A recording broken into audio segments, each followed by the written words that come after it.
हिमाचल प्रदेश में कुल्लू जिले के निरमंड में बूढ़ी दिवाली मेले में राजस्थान के व्यापारी की हत्या में संलिप्त 3 आरोपियों को अदालत ने 3 दिसंबर तक पुलिस रिमांड पर भेजा है। जीवन में अब तक जो कुछ भी किया है वह पूरी तरह से बोधिचित्त के विचार और लक्ष्य से प्रेरित रहा है। इसी तरह से आने वाले 10 से 20 वर्षों तक मैं बोधिचित्त के विचार को आगे बढ़ाने के लिए कार्य करता रहूंगा, बोले दलाई लामा। हाईकोर्ट ने भुंतर में ठोस कचरा नियंत्रण संयंत्र निर्माण पर रोक लगा दी है।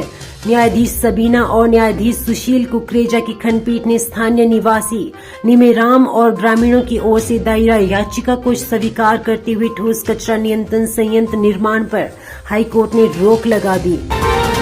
प्रतिभा सिंह ने बुधवार को प्रदेश के मुख्य चुनाव अधिकारी मनीष गर्ग से दूरभाष पर डाक मतपत्रों की वापसी की धीमी गति पर चिंता व्यक्त करते हुए इस कार्य में तेजी से लाने का आग्रह किया। उन्होंने कहा कि मुझे जानकारी मिली है कि चुनाव ड्यूटी पर तैनात कुछ कर्मचारियों को डाक मतपत्र जारी होने के बावजूद संबंधित कर्मचारियों को प्राप्त नहीं हुए। यह मतपत्र कहां गायब हो गए हैं, इसकी पूरी जांच की जानी चाहिए। हिमाचल प्रदेश के मुख्य निर्वाचन अधिकारी मनीष गर्ग ने कहा है कि चुनाव आयोग का काम केवल पोस्टल बैलेट उपलब्ध करवाना है। उन्होंने कहा कि विधानसभा चुनाव से पहले ही प्रक्रिया पूरी कर ली गई है। अब चुनाव आयोग के पास पोस्टल बैलेट के जरिए मत प्राप्त हो रहे हैं। उन्होंने अपील की है कि पोस्टल बैलेट के जरिए मतदान कर रहे मतदाता जल्द से जल्द वोट भेजें। उन्होंने कहा कि इसे लेकर पोस्ट ऑफिस के अधिकारियों के साथ भी बैठक की गई है। पोस्ट ऑफिस के अधिकारी भी जल्द से जल्द वोट को रिटर्निंग ऑफिसर तक पहुंचा रहे हैं। भारत की खेल की दुनिया में एक नए मुकाम को छूने वाले खिलाड़ियों को बुधवार 30 नवंबर को राष्ट्रपति द्रौपदी मुर्मू द्वारा सम्मानित किया गया। टेबल टेनिस की दुनिया में कमाल करने वाले दिग्गज खिलाड़ी अचंता शरद कमल को मेजर ध्यानचंद खेल रत्न पुरस्कार से सम्मानित किया गया। खास बात यह रही कि इन दोनों सूची में कोई भी क्रिकेटर शामिल नहीं था।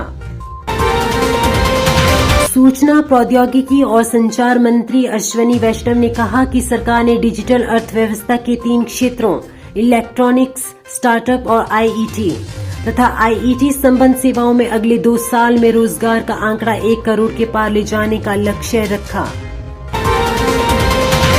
रूस अपने पुराने और घनिष्ठ मित्र भारत के पास आया है। रूसी राष्ट्रपति पुतिन अब प्रधानमंत्री नरेंद्र मोदी के पास सहायता मांगने आए हैं। रूस ने जो भारत को लिस्ट भेजी है उनमें से इन प्रोडक्ट्स की संख्या 500 से ज्यादा है। न्यूज एजेंसी रॉयटर्स की माने तो रूस की तरफ से कार, एयरक्राफ्ट और ट्रेन के पार्ट्स की डिलीवरी भी एक लिस्ट भारत को भेजी गई है।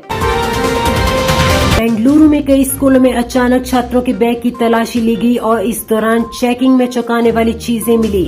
दरअसल छात्र छात्राओं के बैग में कॉन्डम, सिगरेट, लाइटर, पानी की बोतल में शराब और व्हाइटनर जैसी चीजें मिली। प्यार 7 समंदर पार बैठे अपने प्यार को भी ढूंढ लेता है, यहाँ सरहद नहीं देखता। ऐसा ही कुछ यूपी के बस्ती जिले में देखने को मिला है।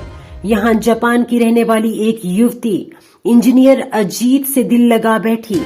प्यार पाने के लिए युवती 7 समंदर पार से भारत पहुंच गई। इसके बाद बस्ती निवासी अजीत त्रिपाठी और मस्साको एक दूसरे से शादी कर जीवन साथी बन गए। यह शादी आसपास के क्षेत्रों में भी चर्चा का विषय बनी हुई है।